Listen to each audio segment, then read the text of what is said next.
WBC 테솔 과정이었습니다.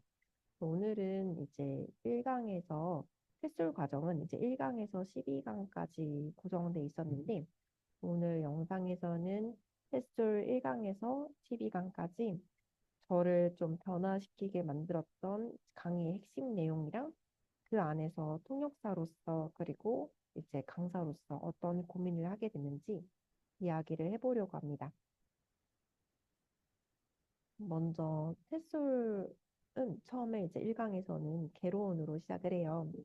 아시다시피 뭐 가르친다는 거는 이제 그냥 수업일 수도 있지만 1강에서는 가르친다라는 게 단순한 기술이 아니라 철학이라고 하는 말이 참 오래 기억에 남았습니다. 왜냐면 결국 언어라는 것이 이제 사람이 사람을 향해서 하는 말이기 때문에 철학이라는 단어가 굉장히 많이 와닿았던 것 같습니다. 이런 철학적인 접근을 통해서 언어를 가르칠 때 조금 더 도움이 된다라는 생각도 들었습니다. 그리고 2강에서는 이제 언어를 습득하는 이론에 대해서 배웠는데요. 저는 이제 통역을 할 때 통역 훈련은 굉장히 빠르고 정확하게 변화하는 이제 기술 중심으로 이루어져 있는데 사실 뭐 언어 학습이라는 것은 이제 통역보다는 훨씬 더 좀 연결돼 있고 유기적이고 좀 더 느린 과정이라고 생각합니다. 그 차이를 좀 이제 한 번 더 이해를 하다 보니 학생들을 수업할 때 가르치는 방법이나 학생들을 좀 바라보는 시선이 좀 더 이제 긍정적으로 보다 더 좀 뭐라고 해야 될까요? 조금 달라졌습니다. 그 다음에 3강에서는 이제 히스토리를 배웠는데요. 학습 방법이 어떻게 변화해 왔는지, 그리고 교수법의 역사에 대해서 배웠어요. 문법 중심에서 소통 중심으로 결국 이제 불어도 그렇고 영어도 이제 가르치는 방식이 많이 변화해 왔더라고요. 그래서 통역도 이렇게 단순 전달이 아닌 맥락의 통역으로 가고 있다라는 생각도 들었고, 그리고 그 이후에 영어 이제 WBC 테스트를 취득하고 나서 이 방식도 불어 수업할 때 적용했더니 굉장히 좋은 효과를 봤습니다. 그리고 4강에서는 수업의 구성 방법을 배웠어요. 사실 좋은 수업도 결국은 이제 흐름을 잘 타고 가야 된다고 하는데요. 예를 들자면 뭐 통역에서도 굉장히 매끄러운 흐름을 위해서 브리핑이나 리듬감, 그리고 이제 그 맥락이 되게 중요했던 것처럼 수업도 약간 이제 플로우가 이제 좋게끔 쌓아야 된다는 걸 알게 되었습니다. 이제 5강은 이제 문법에 대해서 배웠는데요. 사실 문법이 다는 아니지만 굉장히 중요한 파트인 건 이제 과거도 그렇고 현재에도 그런 것 같아요. 그리고 통역할 때도 문법은 굉장히 정말 정말 중요한 베이스인데 이거를 이제 문법을 설명할 때는 이제 논리가 되게 중요하다고 생각을 했었는데 이 논리를 잘 깨닫기 위해서는 이제 논리보다는 가장 먼저 감각을 먼저 줘야 된다라는 게 굉장히 좀 새롭고 신선했습니다.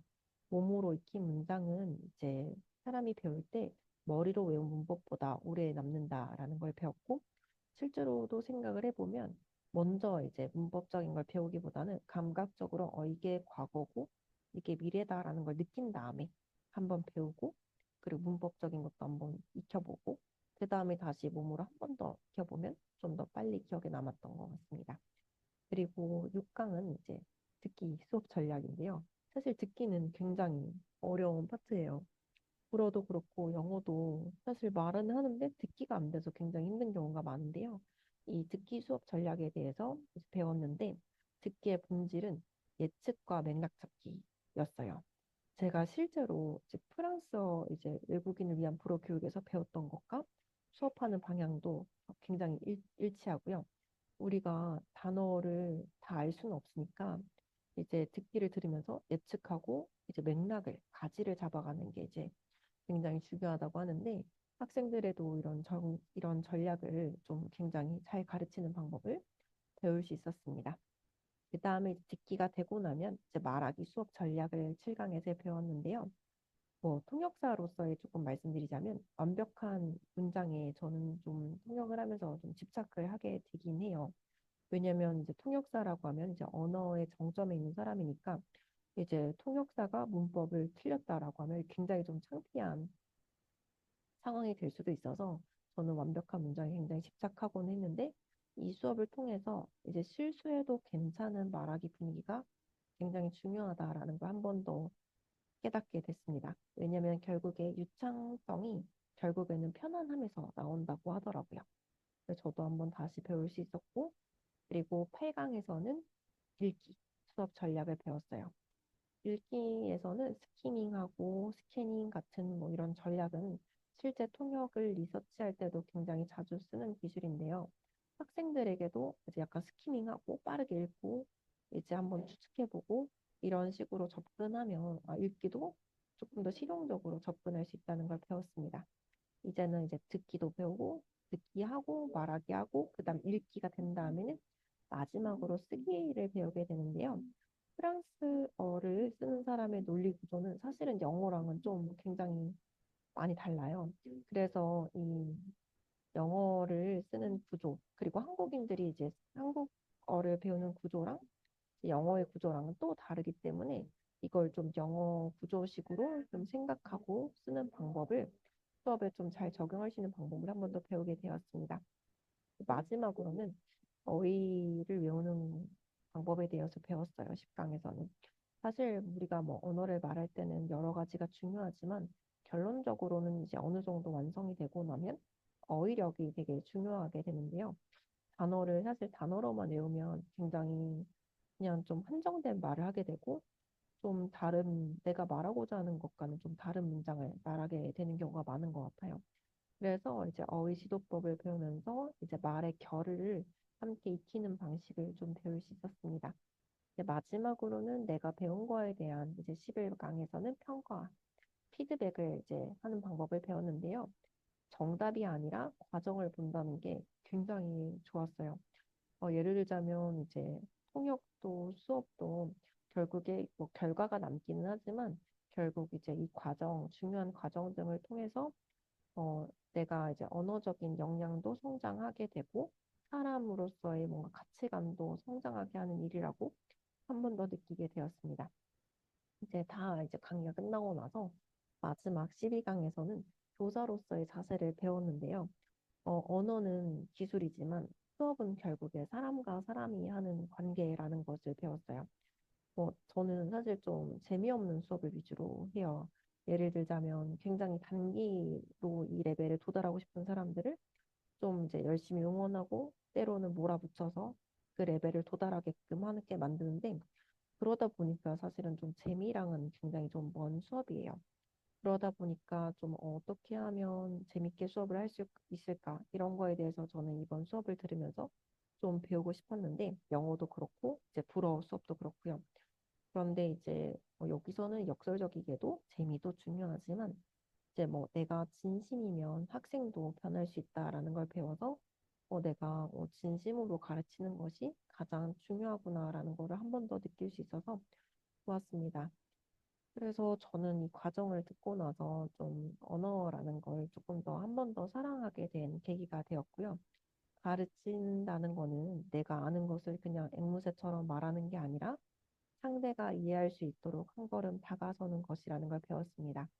그리고 프랑스어 통역사로서 그리고 영어 교육자로서 제가 더 성장해야 할 방향을 잘 찾을 수 있었던 이제 과정이었고 이 수업 덕분에 전달이 아닌 소통이 가능해졌고 무엇보다도 수업을 좀 준비하는 자신 제 모습이 좀 더 단단해질 수 있었던 과정이었던 것 같습니다.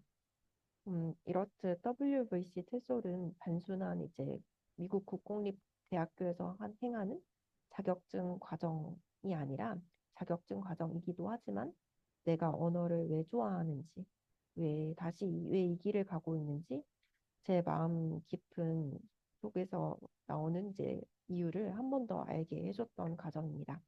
앞으로는 제가 어떤 수업을 하든 어떤 통역을 하든 이 수업에서 배운 방식이 이 경험이 녹아 있을 것 같아서 굉장히 좋다고 생각을 했고요. 다음 영상에서는 제가 최종 합격한 후기와 준비 과정에 대해서 조금 더 자세히 설명드리겠습니다. 궁금한 점 있으시면 댓글로 남겨주시고요. 어, 영상이 도움이 되셨으면 좋겠습니다. 감사합니다.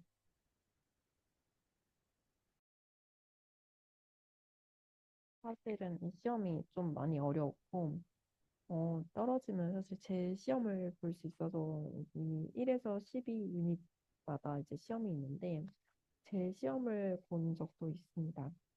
근데 이제 물론 오픈북이기는 하지만 아무래도 이 수업을 완벽하게 이해를 못하면 좀 풀기 어려운 문제들이 있고, 다만 반대로 이 내용을 찾아가면서 이렇게 붙었을 때는 확실하게 좀 이 영어, 외국인에게 영어를 어떻게 가르치면 좋을지에 대한 학습이 되는 것 같아서 좀 어렵긴 하지만 굉장히 도움이 됐다고 느꼈고, 사실은 이제 오픈북이니까 좀 쉽지 않을까라는 생각도 했는데, 결코 쉽지 않다는 점을 이제 알게 되었습니다. 어, 그래도 이렇게 시험을 좀 구체적으로 보고 합격을 하고 나니까 그래서 그런지 더 뿌듯한 것 같기도 하고요. 그리고 이 경험을 통해서 이제 학습자들에게 어떻게 하면 영어를 좀 더 쉽게 가르쳐 줄 수 있는지도 배웠고, 그리고 저도 영어를 계속해서 공부를 하는 통역사로서, 그리고 학습자로서도 내가 어떻게 공부하면 조금 더 효과적으로 공부할 수 있겠다를 현실적으로 배울 수 있어서 굉장히 좋았던 것 같습니다. 그럼 안녕히 계세요.